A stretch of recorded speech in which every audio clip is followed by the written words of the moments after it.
Le decía yo de esta situación de Chenaló, Chiapas, son varias comunidades de toda esta zona que son afectadas, le decía yo, son más o menos unas 5,000 personas las que están huyendo en las montañas de estos desplazamientos violentos, todo un conflicto territorial añejo. Para analizar justamente la problemática y ver más allá qué vamos a hacer con esta problemática para apoyar a estas familias, Jaime Martínez Veloz, comisionado nacional para la defensa de los pueblos indígenas. Muchas gracias por estar aquí. Marta, muy buenos días. Gracias. Muchas gracias por invitarme. Al contrario, le decía yo a nuestro auditorio, coincidirás tú conmigo, pues Chenaló, Chiapas es noticia, lo fue pues por ahí de 1994, todo este tema del ZLN, lo fue con la matanza de Acteal y lo vuelve a hacer ahora en el que parece que no transcurre el tiempo ni el reloj, exactamente el mismo escenario. Sí, mira, en Chenaló y Chichihuitán son dos municipios que coinciden, que están juntos y que históricamente habían mantenido una relación de centenas de años, en donde habían establecido procedimientos. Pacífica, sí, hay que decir. sí, o sea, no, hasta 1973 nunca hubo conflicto. Ellos mantenían un acuerdo no escrito, pero reconocido por todos, de que el río era la zona que dividía a los pueblos. Entra 1973, 75, entra la reforma agraria, empiezan a hacer una serie de trabajos que desconocían la forma y la convivencia de los pueblos, se empiezan a generar conflictos y en el 76 vuelven los pueblos a reconocer y a firmar un acuerdo de que el río era la división natural. La reforma agraria emite títulos de una resolución presidencial para Chalchihuitán, les dan una serie de hectáreas de superficie, a Chenaló igual. Chenaló no reconoce que esas eran la superficie que le correspondía, se empiezan a hacer una serie de juicios y empieza a ser un problema que se ha litigado en los tribunales durante mucho tiempo.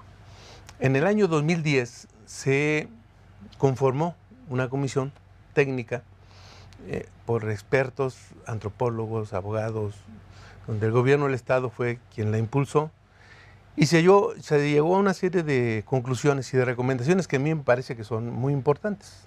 Hay un informe que rinde el Comité Técnico para la Atención del Conflicto de los Límites entre las comunidades de San Pedro Chenaló y San Pablo Chalchihuitán, en donde establece una ruta de trabajo que permite, desde mi punto de vista, darle certeza a todo esto. Exactamente.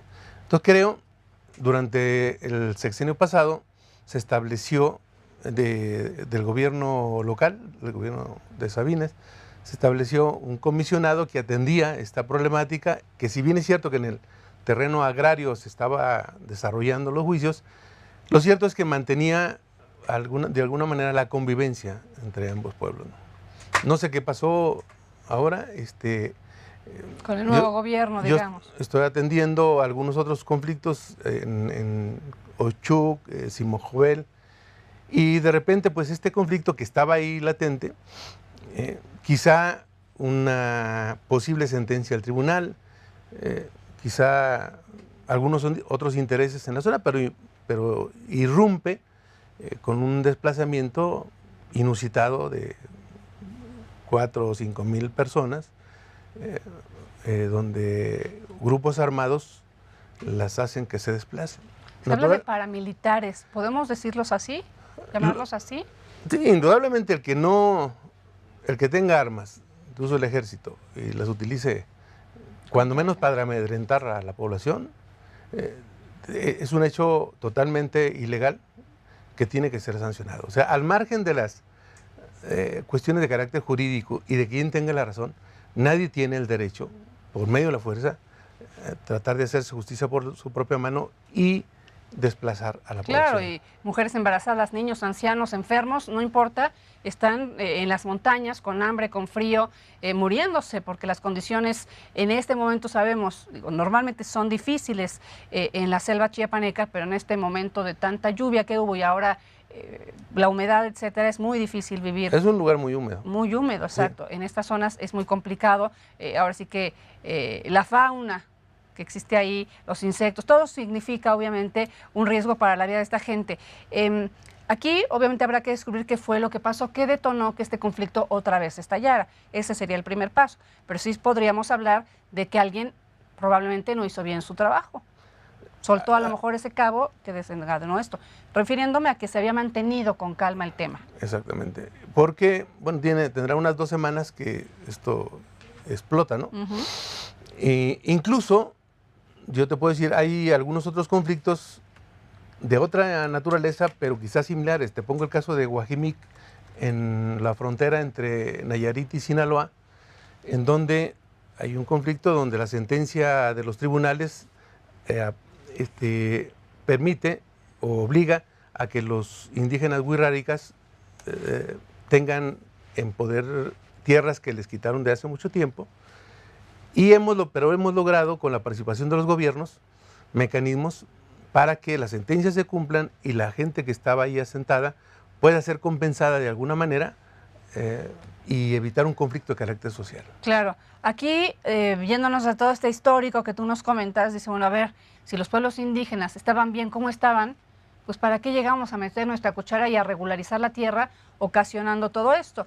¿Por qué no se respeta el tema de que el río era la frontera y los dejamos a todos en paz? Ese es el problema, Marta. O sea, nosotros en el Estado mexicano, algunos funcionarios entran con un criterio que le llaman integracionista, tratar de decir, intégrense a la modernización y al progreso que nosotros representamos y se le van a acabar sus problemas. Y por el contrario, o sea, aquí hay una contradicción entre una forma de ver el mundo distinto al que ellos perciben y conviven.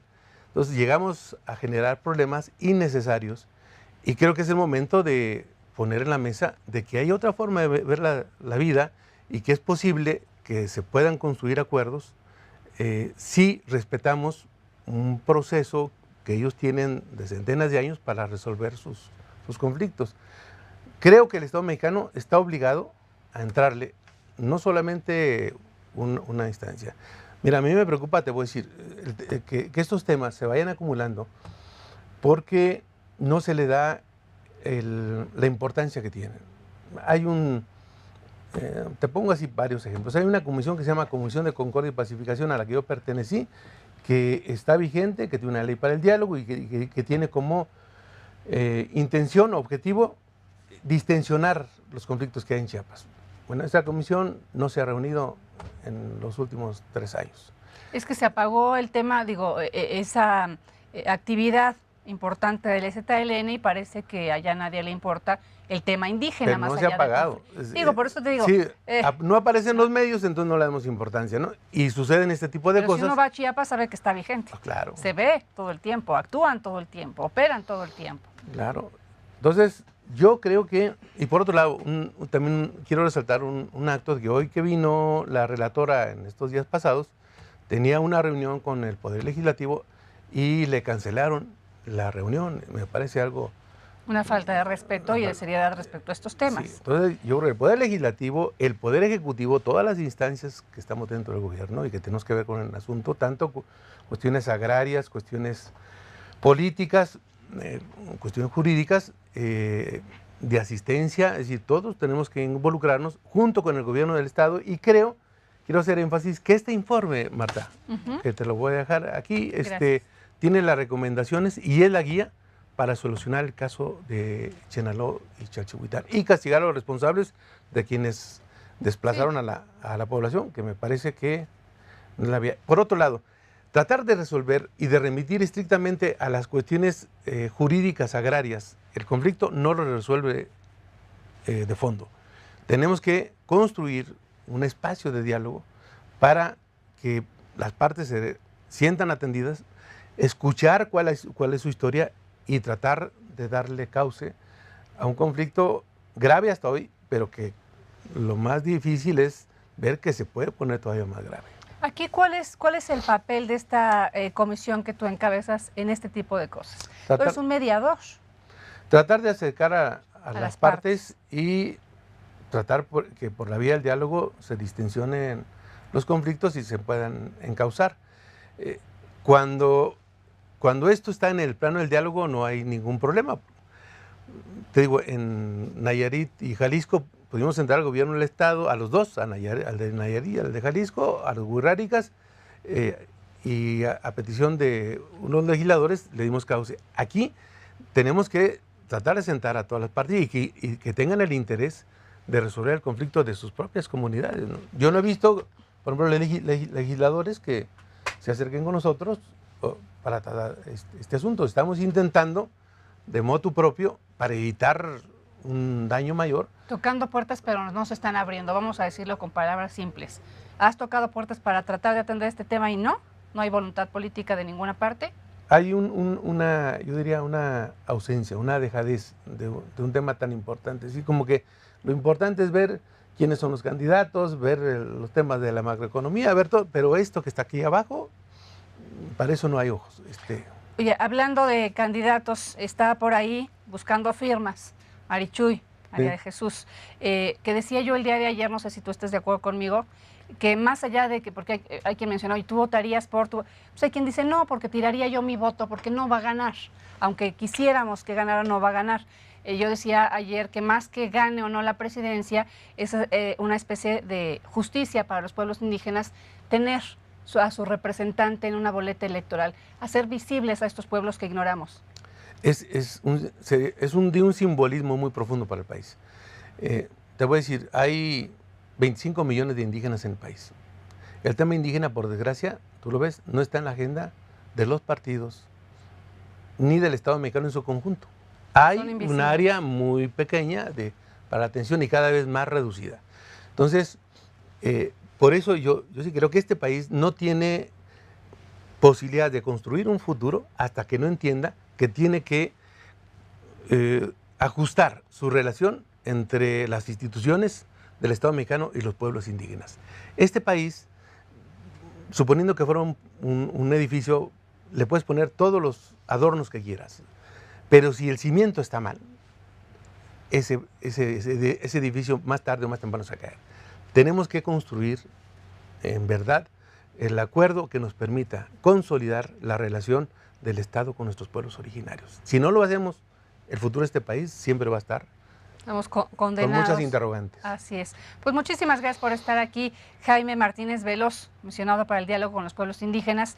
Y bueno, pues 2 semanas y no se han podido poner a atender este tema. Apenas ayer la CNDH pidió las medidas cautelares, pero ha sido tibia la respuesta gubernamental para solucionar esto, que 5,000 personas están viviendo así con esa vulnerabilidad en la selva chiapaneca. Muchas gracias. Muchísimas gracias, Marta.